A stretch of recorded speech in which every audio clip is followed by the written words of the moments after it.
देवताओं द्वारा गर्भस्तुति। जब जब पृथ्वी पर धर्म की हानि तथा अधर्म की वृद्धि होती है, भगवान पृथ्वी पर अवतार लेते हैं।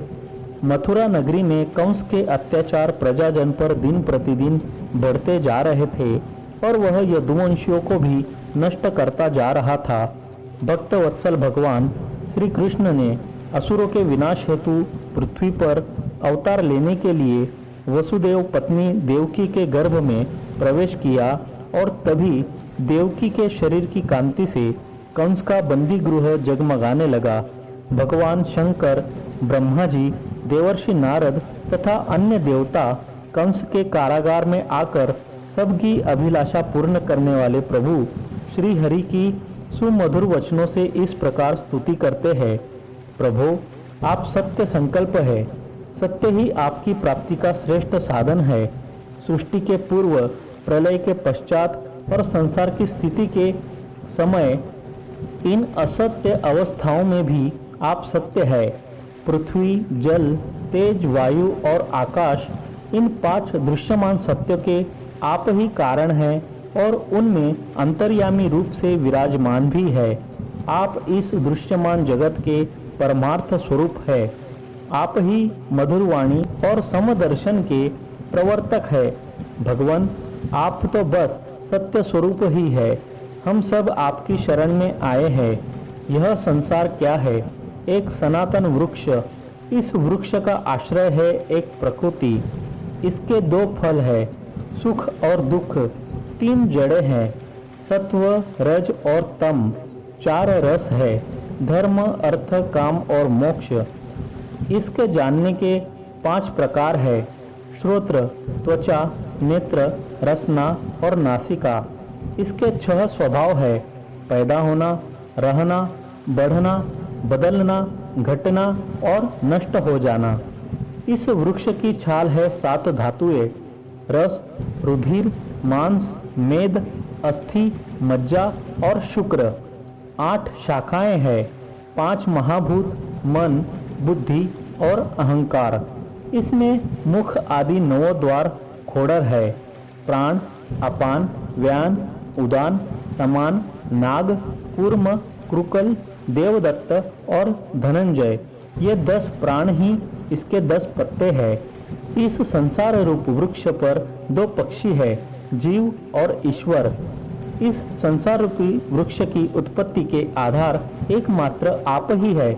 आप में ही इसका प्रलय होता है और आपके ही अनुग्रह से इसकी रक्षा भी होती है। जिनका चित्त आपकी माया से आवृत्त हो रहा है, इस सत्य को समझने की शक्ति खो बैठा है, वे ही उत्पत्ति, स्थिति और प्रलय करने वाले ब्रह्मादि देवताओं को अनेक देखते हैं।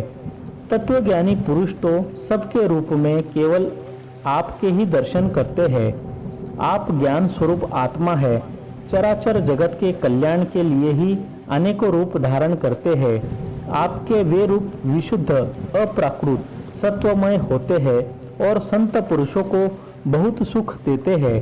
साथ ही दुष्टों को उनकी दुष्टता का दंड भी देते हैं, उनके लिए अमंगलमय भी होते हैं।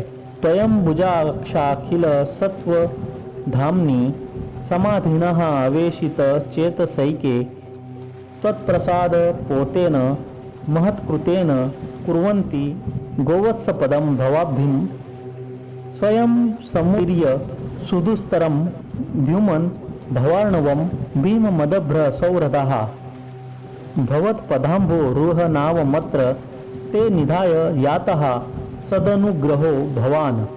कमल के समान कोमल अनुग्रह भरे नेत्रों वाले प्रभु, कुछ विरले लोग ही आपके समस्त पदार्थों और प्राणियों के आश्रय स्वरूप रूप में पूर्ण एकाग्रता से अपना चित्त लगा पाते हैं और आपके चरण कमल रूपी जहाज का आश्रय लेकर इस संसार सागर को बछड़े के खुर के गढ़े के समान अनायास ही पार कर जाते हैं।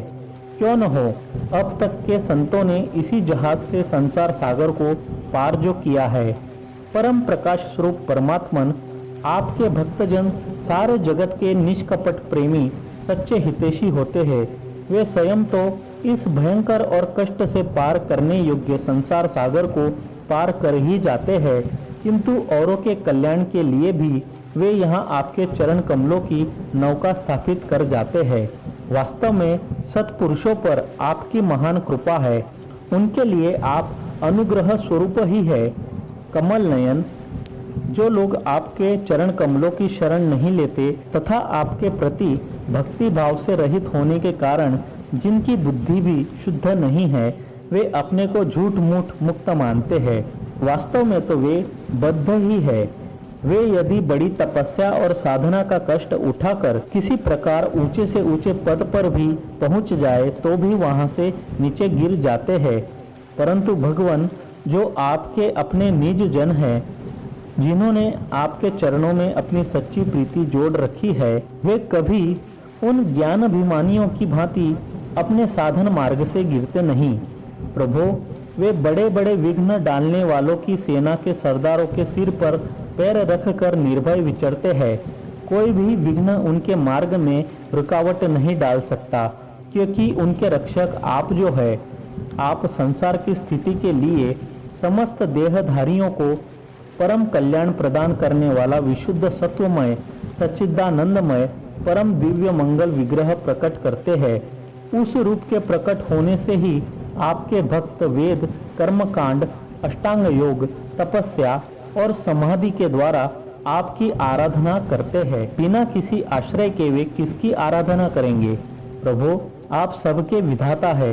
यदि आपका यह विशुद्ध सत्वमय निज स्वरूप न हो तो अज्ञान और उसके द्वारा होने वाले भेदभाव को नष्ट करने वाला अपरोक्ष ज्ञान ही किसी को न हो। जगत में दिखने वाले तीनों गुण आपके हैं और आपके द्वारा ही प्रकाशित होते हैं, यह सत्य है। परंतु इन गुणों की प्रकाशक वृत्तियों से आपके स्वरूप का केवल अनुमान ही होता है, वास्तविक स्वरूप का साक्षात्कार नहीं होता। आपके स्वरूप का साक्षात्कार तो आपके इस विशुद्ध सत्वमय स्वरूप की सेवा करने पर आपकी कृपा से ही होता है। भगवान, मन और वेद वाणी के द्वारा केवल आपके स्वरूप का अनुमान मात्र होता है, क्योंकि आप उनके द्वारा दृश्य नहीं, उनके साक्षी है। इसलिए आपके गुण, जन्म और कर्म आदि के द्वारा आपके नाम और रूप का निरूपण नहीं किया जा सकता। फिर भी प्रभु, आपके भक्तजन उपासना आदि क्रिया योगों के द्वारा आपका साक्षात्कार तो करते ही है। जो पुरुष आपके मंगलमय नामों और रूपों का श्रवण, कीर्तन, स्मरण और ध्यान करता है और आपके चरण कमलों की सेवा में ही अपना चित्त लगाए रहता है, उसे फिर जन्म मृत्यु रूप संसार के चक्र में नहीं आना पड़ता। संपूर्ण दुखों के हरने वाले भगवान, आप सर्वेश्वर है। यह पृथ्वी तो आपका चरण कमल ही है। आपके अवतार से इसका भार दूर हो गया। धन्य है प्रभु, हमारे लिए यह बड़े सौभाग्य की बात है कि हम लोग आपके सुंदर सुंदर चिन्हों से युक्त चरण कमलों के द्वारा विभूषित पृथ्वी को देखेंगे और स्वर्ग लोक को भी आपकी कृपा से कृतार्थ देखेंगे। प्रभु, आप अजन्मा है। यदि आपके जन्म के कारण के संबंध में हम कोई तर्क ना करें तो यही कह सकते हैं कि यह आपका एक लीला विनोद है। ऐसा कहने का कारण यह है कि आप तो द्वैत के लेश से रहित सर्वाधिष्ठान स्वरूप है और इस जगत की उत्पत्ति, स्थिति तथा प्रलय अज्ञान के द्वारा आप में आरोपित है। प्रभु, आपने जैसे अनेकों बार मत्स्य, हयग्रीव, कच्छप, नरसिंह, वाराह, हंस, राम, परशुराम और वामन अवतार धारण करके हम लोगों की और तीनों लोकों की रक्षा की है, वैसे ही आप इस बार भी पृथ्वी का भार हरण कीजिए। यदुनंदन, हम आपके चरणों में वंदना करते हैं।